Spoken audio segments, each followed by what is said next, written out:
नमस्कार साथियों, स्वागत है आप सभी का आपके अपने परिवार यूपीपीएससी स्टडी आईक्यू पर। सो देवियों सज्जनों, फिलहाल आपके साथ एक इंपॉर्टेंट टॉपिक की तरफ बात करेंगे, दैट इज बोगनविला फेस्टिवल, जो कि बेसिकली ऑर्गेनाइज किया जा रहा है लखनऊ में। इससे पहले बोगनविला फेस्टिवल जो है वो बेसिकली आगरा में भी ऑर्गेनाइज किया गया था, उससे पहले भी लखनऊ में किया गया था, पुनः इसको लखनऊ में ऑर्गेनाइज करने का प्रयास चल रहा है। आप पूछेंगे सर ये कैसा महोत्सव है, तो पहले मैं आपको ये बताना चाहूंगा कि एक्चुअल में ये जो टॉपिक है ये आपके उत्तर प्रदेश पेपर 6 से आकर के डायरेक्टली जुड़ता है और इसके ऊपर डायरेक्टली मेंस पे आपको क्वेश्चन देखने के लिए मिल सकता है कि फ्लोरिकल्चर को लेकर के उत्तर प्रदेश सरकार क्या कर रही है, किस प्रकार के उसके मिशंस चल रहे हैं। तो इसके बारे में आपसे बेसिक में बात करूंगा, लेकिन सबसे पहले मैं आपको फ्लोरिकल्चर के ऊपर थोड़ा सा इनपुट देने का प्रयास करता हूं पूरे भारत के स्तर पर, ताकि आपको इसकी गंभीरता मालूम चल सके और इस बार के पेपर के लिए इस बार क्यों इंपॉर्टेंट हो रहा है थोड़ा सा आप इसको फोकस कर सकें। तो चलिए स्टार्ट करते हैं सेशन को। बहुत बहुत स्वागत है आप सभी का। सबसे पहले हम फ्लोरिकल्चर की जो बात करेंगे, फ्लोरिकल्चर को बेसिकली हमारा जो इकोनॉमिक सर्वे आया है इस बार, उसने बहुत ज्यादा इसको हाईलाइट किया है फ्लोरिकल्चर को। एक्चुअल में आप भी जानते हैं कि आज एग्रीकल्चर जो है वो प्रॉफिटेबल सौदा नहीं है, बल्कि हमें एग्रीकल्चर के साथ एलाइड एक्टिविटीज की तरफ जाना पड़ता है। अगर हम देखें according to the agriculture census, हमारे यहाँ जो मार्जिनल और स्मॉल फार्मर्स की संख्या वो बियॉन्ड 86% से ज्यादा है, जिसके पास औसत लैंड होल्डिंग जो है वो 1 हेक्टेयर से भी कम की आपको देखने के लिए मिलती है। तो दैट्स वाई खेती घाटे का सौदा ना बने। केवल गेहूं और चावल से ही काम नहीं चलेगा, बल्कि उनको वैल्यू एडिशन प्रोडक्ट्स की तरफ जाना पड़ेगा और इसके लिए अपनी एग्रीकल्चर लैंड को अच्छे तरीके से यूज करना पड़ेगा। दैट्स वाई उसमें कुछ नई टेक्नोलॉजी, अनुसंधान, विश्वविद्यालयों से कोलैबोरेशन, ये सारी चीजें भी अब उनको करनी पड़ेंगी। इसी कारण फ्लोरिकल्चर को बेसिकली इस समय प्रमोट किया जा रहा है और हमारे जो इकोनॉमिक सर्वे है उसमें भी फ्लोरिकल्चर को एज अ सनराइज इंडस्ट्री के रूप में बेसिकली कंसीडर किया गया। अगर आप देखें तो फ्लोरिकल्चर जो है उसको बेसिकली सनराइज इंडस्ट्री के रूप में इकोनॉमिक सर्वे कंसीडर करता है। बात करें पूरे भारत के कॉन्टेक्स्ट में, तो भारत के कॉन्टेक्स्ट में अगर मैं आपसे बात करूं तो कुछ मेजर स्टेट्स आपको देखने के लिए मिलते हैं जो फ्लोरिकल्चर के ऊपर सबसे ज्यादा फोकस करते हैं और ये एक एक्सपोर्ट ओरिएंटेड सेक्टर है। एक्सपोर्ट अर्थात इसका जो एक्सपोर्ट किया जाता है वो America, European nations, gulf countries, Australia, इन सारे जगहों पर बेसिकली किया जाता है। दैट्स वाई ये एक फॉरेन जो असेट्स हैं उसको भी गेन करने का एक बड़ा तरीका हो सकता है। इनकम जनरेशन का तरीका तो है ही, तो इनकम को जनरेट भी करता है। तो यहां पर अगर आप देखें तो इस जो एंटरप्रेन्योरशिप को बेसिकली प्रमोट किया जा रहा है उसमें हमारा उत्तर प्रदेश भी आपको यहां शामिल दिखाई पड़ेगा। तमिलनाडु, कर्नाटका, मध्य प्रदेश, वेस्ट बंगाल, उत्तर प्रदेश एंड महाराष्ट्र, इन्होंने basically export oriented floriculture units को अब स्थापित करना स्टार्ट किया है। मैं उत्तर प्रदेश की भी आपसे बात करूं तो इंडिया और डच गवर्नमेंट में बेसिकली एक कोलैबोरेशन हुआ और उसके थ्रू बाराबंकी का जो रीजन है वहां पर सेंटर ऑफ एक्सीलेंस को बेसिकली स्थापित किया गया है। वैसे अगर बात की जाए तो ये floriculture that is a part of horticulture, लेकिन इसके अलावा इजराइल जो है उसके साथ भी हम कोलैबोरेट कर रहे हैं और सब्जियों को लेकर के, फलों को लेकर के हम सेंटर ऑफ एक्सीलेंस इन सब की स्थापना कर रहे हैं चंदौली वाले रीजन पर। तो इसलिए बहुत इंपॉर्टेंट सेक्टर हमारे लिए बन रहा है। तो इसको एक्सपोर्ट ओरिएंटेड फ्लोरिकल्चर यूनिट्स जो है आपको यूपी में भी देखने के लिए मिलेंगी। आखिर इनका इंपॉर्टेंस क्या है तो आपको समझ में आएगा कि 2024 में अगर हम देखें तो लगभग पूरे भारतवर्ष में 2,97,000 हेक्टेयर पर हमने फ्लोरिकल्चर को बेसिकली डेडिकेट किया। इससे जो यील्ड प्रोड्यूस हुई वो लगभग 22 लाख टन के आसपास बेसिकली फ्लोरिकल्चर का हमने उत्पादन किया, जिसमें लूज फ्लावर भी थे और इसके अलावा अलग से हमारे कटिंग फ्लावर भी थे। ठीक है, इंडिया एक्सपोर्टेड लगभग 19,000 मीट्रिक टन का जो है हमने एक्सपोर्ट किया और उससे लगभग 717 करोड़ रुपए हमने अर्न किए हैं। सबसे बड़ी चीज बात है कि एक देश के स्तर पर 717 करोड़ रुपए कोई बहुत मेजर मायने नहीं रखता है। 86 मिलियन US डॉलर का हमने लगभग बात की है, जबकि हमारा उत्पादन लगभग 22 लाख टन के आसपास था, मीट्रिक टन के, टन के आसपास था। ठीक है, उसमें हमने 19,000 टन को आसपास हमने उसको भेजा। तो इसका मतलब एक बहुत बड़ा स्कोप है हमारे पास स्टिल इस फ्लोरिकल्चर के सेक्टर में, क्योंकि ये एक विकसित देशों को एक्सपोर्ट करने वाली चीज है, खासकर USA, Netherland, UAE, UK, Canada और मलेशिया। यूएसए के साथ हम एग्रीमेंट कर रहे हैं। इसके अलावा जो हमारा ईयू के देश हैं, ईयू के देश में हमको आज फ्री ट्रेड एक्सेस प्राप्त होगी। ऑस्ट्रेलिया, न्यूजीलैंड, इनके साथ बेसिकली हम एफटीए कर रहे हैं। ठीक है, कनाडा के साथ अगले महीने आपको एक मीटिंग होते हुए दिखाई भी पड़ेगी। यूएई है, ऐसे देश हैं जिनके साथ हमने एफटीए बेसिकली किया हुआ। तो दैट्स वाई ये एक हमारे लिए बहुत इंपॉर्टेंट सेक्टर है जो हमारे एक्सपोर्ट ओरिएंटेशन को प्रमोट कर सकता है। और उत्तर प्रदेश का जो खासकर पूर्वोत्तर का क्षेत्र है, जो हमारा बुंदेलखंड का क्षेत्र है, ये एक अच्छा सेक्टर इसके लिए हो सकता है। वैसे तो देखें तो उत्तर प्रदेश की डाइवर्स हमको क्लाइमेट रीजंस देखने के लिए मिलते हैं जो फ्लोरिकल्चर के लिए बहुत ज्यादा उपयुक्त है। सो आज की न्यूज को देखते हैं। जैसे एक हमने इसके लिए एक मिशन भी चालू किया है, जैसे CSIR फ्लोरिकल्चर मिशन के नाम से भी आप लोग जानते हैं। तो ये कुछ नहीं है, ये एक फ्लोरिकल्चर मिशन भी हमारे यहाँ चल रहा है, तो आपको बहुत अच्छे से पता भी है। तो इस फ्लोरिकल्चर में हम किन किन चीजों को यूज करते हैं, जैसे फ्लोरल क्रॉप्स हैं, जैसे सीजनल फ्लोरल क्रॉप्स हैं, ऑर्नामेंट्स, जैसे बोनसाई ओनसाई को आप देखते होंगे तो बोनसाई में छोटे छोटे पौधे जो हैं गमले में लगाए जाते हैं और आपको ऐसा देख करके लगेगा ये जापानीज टेक्निक होती है। छोटे छोटे गमलों में ही बेसिकली एक पेड़ को प्रॉपर उगा दिया जाता है। तो ये एक बोनसाई कला होती है जो बेसिकली जापान में आपको देखने के लिए मिलती है। ऐसे ही आपको कुछ और भी अभी शब्द देखने के लिए मिलेंगे। तो इसमें हम फोकस किसको कह रहे हैं, कल्टीवेशन ऑफ फ्लावर क्रॉप्स हम कर रहे हैं, ये ठीक है। हनी बी रियरिंग, देखिए आज फ्लोरिकल्चर और एपीकल्चर दोनों को एक दूसरे से जोड़ा जा रहा है। दूसरी चीज जो आप आज इंटर क्रॉपिंग की बात करते हैं कि चावल के बाद गेहूं लगा दीजिए, गेहूं के बाद दाल लगा दीजिए, तो उसकी फर्टिलिटी बनी रहती है। आज चावल के बाद बेसिकली फ्लोरल क्रॉप्स को बोया जा रहा है। इससे भी कहते हैं कि जो मृदा की यील्ड है वो काफी ज्यादा बढ़ जाती है। तो ये एक अपने आप में इंपॉर्टेंट तथ्य है हमारे लिए कि राइस के बाद फ्लोरिकल्चर को बेसिकली प्रमोट किया जा रहा है फील्ड यूनिट्स पे। तो उससे उसकी जो सॉइल की हेल्थ है वो भी अच्छी रहती है और उसकी प्रोडक्टिविटी भी यहां पर बढ़ती है। तो एक ये नई चीजें भी हमको देखने के लिए मिल रही है। ठीक है, कौन कौन सी हम चीजों की बात करेंगे तो ग्लैडियोलस है, कैना है, कार्नेशन है, क्राइसेंथेमम है, जरबेरा है। जरबेरा हॉलैंड का बेसिकली एक पौधा है, लेकिन इसको हम श्रावस्ती में बहुत बड़े स्केल पे उगा रहे हैं, हापुड़ में हम बहुत स्केल पे उगा रहे हैं। ठीक है ना, तो ये ऐसे हैं। मारीगोल्ड है, रोज है, ट्यूबरोज है, ये सारी चीजें हैं।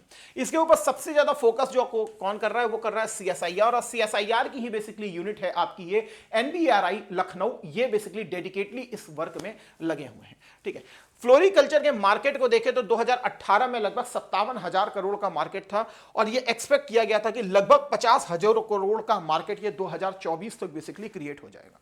तो ये अपने आप में इंपॉर्टेंट चीज है, आप भी इसको समझ रहे हैं। ठीक है, तो इसका मैंने एक आपको वैल्यू एडिशन दिया अभी। ठीक, कौन कौन बेसिकली इसको प्रमोट कर रहा है फ्लोरिकल्चर मिशन को, तो यहां पर आपको एक कन्नौज का भी नाम देखने के लिए मिलेगा, क्योंकि यहां पर आपको मालूम है कि पूरा इत्र इंडस्ट्री काम करती है। तो गुलाब से कैसे इत्र को कन्वर्ट किया जाता है वैल्यू एडिशन प्रोडक्ट के रूप में, इसके थ्रू इसको भी प्रमोट किया जा रहा है। ठीक है, इसके अलावा और भी है, खादी विलेज इंडस्ट्री भी है, एपीडा, ट्राइफेड, ये सारी भी संस्थाएं इस पे काम कर रही हैं। MSME सेक्टर भी बेसिकली इसमें काम कर रहा है। ठीक है, अब आते हैं बोगनवेला फेस्टिवल पर। बोगनवेला फेस्टिवल कैसा है, तो देखिए ये आप अगर घरों के आसपास भी देखेंगे तो आपको ऐसे पौधे देखने के लिए मिल जाते हैं।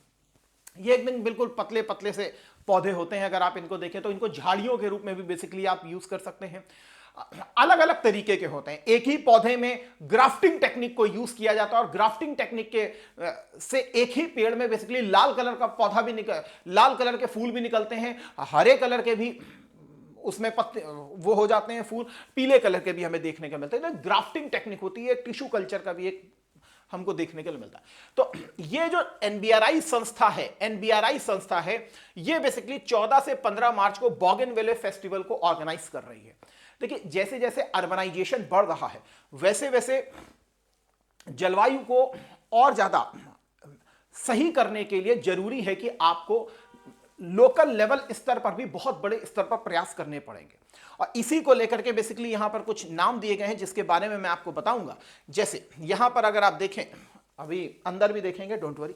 ठीक है, यहां पर अगर हम देखें तो बहुत सारे, जैसे यहां पर बोनसाई स्पेसिमेन को दिखाया जाएगा, टोपियारी क्रिएशंस को बेसिकली दिखाया जाएगा। ये बोनसाई क्या होता है कि बोनसाई को मैंने बताया कि एक गमला है और उसी में ही बेसिकली एक बरगद का पेड़ आपको बिल्कुल फलता फूलता हुआ दिखाई दे जाएगा। ये जापानीज और चाइनीज कला है बेसिकली बोनसाई प्रकार की। तो एक ही गमले अमले में ही बेसिकली एक अच्छे पेड़ों को क्रिएट किया जा सकता है, ठीक है। उसी प्रकार ये जो आपको टोपियारी क्रिएशंस देखने को ना, टोपियारी कुछ नहीं है, एक पेड़ को आपने देखा होगा वो हाथी की तरीके बना हो सकता है, कहो शेर की तरीके बना हो सकता है, तो उसको सजाने की कला होती है बेसिकली टोपियारी क्रिएशंस के रूप में, ठीक है। तो ऐसे ही कुछ शोकेस बेसिकली करवाए जा रहे हैं, कहां पर, आपके जो लखनऊ है वहां पर। इसमें बहुत सारे रेजिडेंट्स जो हैं, जो व्यक्तिगत स्तर पर भी काम करते हैं, उनको भी इनवाइट किया गया है ताकि वो अपने फूलों को वहां पर प्रेजेंट कर सकते हैं, अपने जो पेड़ हैं उनको बेसिकली प्रेजेंट कर सकते हैं, और उनको बढ़ावा देने के लिए बेसिकली फर्स्ट सेकंड थर्ड के बेसिकली प्राइसेस भी यहां पर हमको देखने के लिए मिलते हैं, ठीक है। जैसे ठीक है, यहां पर आप देख सकते हैं तो 14-15 मार्च को इंद्रधनुषी आभा दिखाई पड़ेगी। पूरा महोत्सव हम मना रहे हैं बोगनविलिया का, ठीक है। तो बहुत सारी दुर्लभ प्रजातियां यहां पर आपको दिखाई जाएंगी, आकर्षक किस्में आपको दिखाई जाएंगी। और सबसे बड़ी चीज क्या है कि यहां पर देख सकते हैं बोनसाई नमूने, टोपियारी, ये सब चीजों को प्रमोट किया जाएगा। हरियाली, शहरी हरियाली को कैसे बढ़ाया जाए, टिकाऊ लैंडस्केपिंग कैसे प्रमोट की जाए, सजावटी बागवानी को बेसिकली कैसे प्रमोट किया जाए। केवल यही नहीं बल्कि इसके बेसिस पर इसको एक्सपोर्ट कैसे किया जाए, ये भी अपने आप में बहुत इंपॉर्टेंट बात यहां पर निकल करके आती है। अगर आप देखें तो ये केवल ऐसा नहीं कि पहली बार हो रहा है, पहले भी आपके लखनऊ में ये चीज हो चुकी है, इवन आगरा में भी हो चुकी है। तो इसका मेन जो ऑब्जेक्ट है वो क्या है, फ्लोरिकल्चर को स्पेशली प्रमोट करना। तो ये किसानों को बेसिकली यहां पर नई नई फसलों की तकनीक बताई जाएगी, उनको जानकारी दी जाएगी। हाँ, कुछ इनके नाम वाम भी रखे गए, बेगम सिकंदर, वजीद अली शाह, एपीजे अब्दुल कलाम, ये सारे जो पहला सेशन हुआ था उसकी मैं बात कर रहा हूं। ये अलग अलग जगहों पर बेसिकली हमको देखने के लिए मिलते हैं। अभी मैं आगरा की बात करूं तो मैं आपको दिखाना चाहूंगा कि आगरा में स्पेशली क्या कहते हैं, यहां की जलवायु के लिए काफी अधिक उपयुक्त पौधे हैं ये, ठीक है ना।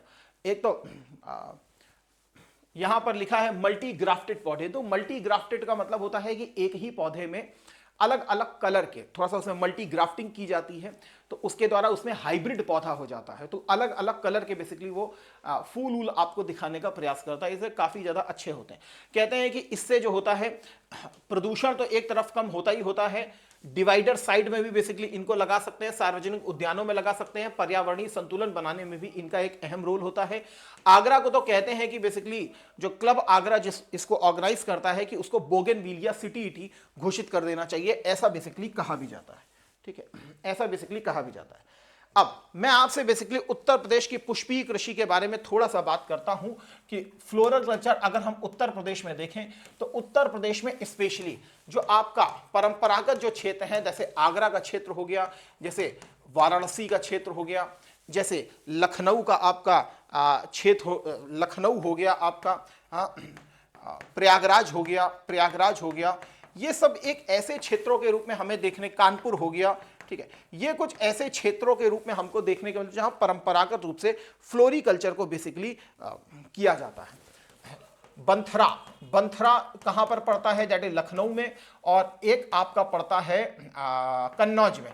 यहां पर बेसिकली स्पेशली डिस्टिलरी यूनिट्स को लगाया गया है उत्तर प्रदेश में। ये डिस्टिलरी यूनिट्स का काम क्या होता है, बेसिकली जो फूल होता है उससे जैसे ऑयल को प्रोड्यूस करना है, जैसे इत्र के रूप में वैल्यू एडिशन प्रोडक्ट्स को बेसिकली बनाना है, तो वो उसकी कुछ डिस्टिलरी यूनिट्स यहां पर लगाई गई हैं।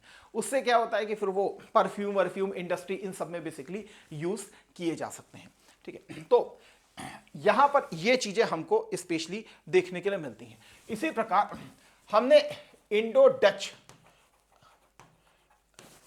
बेसिकली रिलेशन को प्रमोट किया, और जो हमारा बाराबंकी का क्षेत्र है, यहां पर बेसिकली हम लोगों ने सेंटर ऑफ एक्सीलेंस का निर्माण किया है, और वो भी डेडिकेट किया है स्पेशली फ्लोरिकल्चर को स्पेशली हमने डेडिकेट किया है ताकि फ्लोरिकल्चर को बेसिकली हम यहां पर प्रमोट कर सकें, ठीक है। फ्लोरिकल्चर को प्रमोट करने के लिए आज हम क्या क्या चीजें कर रहे हैं। पहली चीज तो उत्तर प्रदेश में ही मार्केट की प्रॉपर कनेक्टिविटी को कर रहे हैं, इनको स्पेशली यूनिवर्सिटीज से जोड़ा जा रहा है ताकि नवीन अनुसंधानों के द्वारा इन सब चीज़ों को प्रमोट किया जा सके। नर्सरीज को हम लोग बेसिकली प्रमोट कर रहे हैं, नर्सरीज को प्रमोट कर रहे हैं। स्पेशली जो शीत श्रृंखलाएं हैं, जो रेफ्रिजरेशन है, क्योंकि फूल जो होता है वो खराब भी हो जाता है और पोस्ट हार्वेस्ट लॉस जो है वो काफ़ी अधिक होता है। पोस्ट हार्वेस्ट लॉस जो होता है वो काफ़ी अधिक होता है। इन सब चीज़ों को बेसिकली दूर करने का भी यहाँ पर स्पेशली हम लोग प्रयास कर रहे हैं। ठीक है, तो इसके अलावा भी अगर मैं आपसे बात करूं तो जो एग्रीकल्चर है उसको हम वैल्यू एडिशन एग्रीकल्चर की तरफ लेकर के जा रहे हैं, वैल्यू एडिशन एग्रीकल्चर की तरफ लेकर के जा रहे हैं। तो इंडो डच के साथ भी हमने इस प्रकार के ये कुछ किए हैं। इसी प्रकार अभी आप थोड़े दिन बाद देखेंगे तो नोएडा में बेसिकली हमने अभी वसंत उत्सव को बेसिकली सेलिब्रेट किया है, वसंत उत्सव को भी सेलिब्रेट किया है, जिसमें हमने वहाँ के रेजिडेंट्स को भी शामिल किया, सिविल सोसाइटी है उसको भी शामिल किया। तो इस प्रकार से हम नई नई प्रदर्शनियाँ भी लगा रहे हैं और अलग अलग तरीके से जो इनका जर्म प्लाज है उन सबको भी बेसिकली प्रमोट कर रहे हैं। टिश्यू कल्चर की टेक्निक को प्रमोट किया जा रहा है। हाँ, केवल यही नहीं बल्कि बोनसाई, इसके अलावा नए हर्बेरियम, हाँ, इसके अलावा फिर ग्राफ्टिंग टेक्निक्स, ये सारी चीज़ों के माध्यम से भी आज जो हमारा फ्लोरिकल्चर का सेक्टर है उसे हम प्रमोट करने का प्रयास कर रहे हैं। तो इस हिसाब से आप इन चीज़ों को देख सकते हैं। ठीक है, अब जरूरत है कि इस पर और ज़्यादा इन्वेस्टमेंट लाया जाए, कोई और स्पेशली स्कीम बेसिकली जो फ्लोरिकल्चर को प्रमोट करे उसको हमें उत्तर प्रदेश सरकार लागू करे। ठीक है, जैसे हॉर्टिकल्चर मिशन है तो दैट इज अ सब part of the horticulture mission, तो उसको बेसिकली है। इसके अलावा फल पट्टी विकास योजना उत्तर प्रदेश की चल रही है। ठीक है, तो उसके आधार पर आप इसको बेसिकली जोड़ सकते हैं।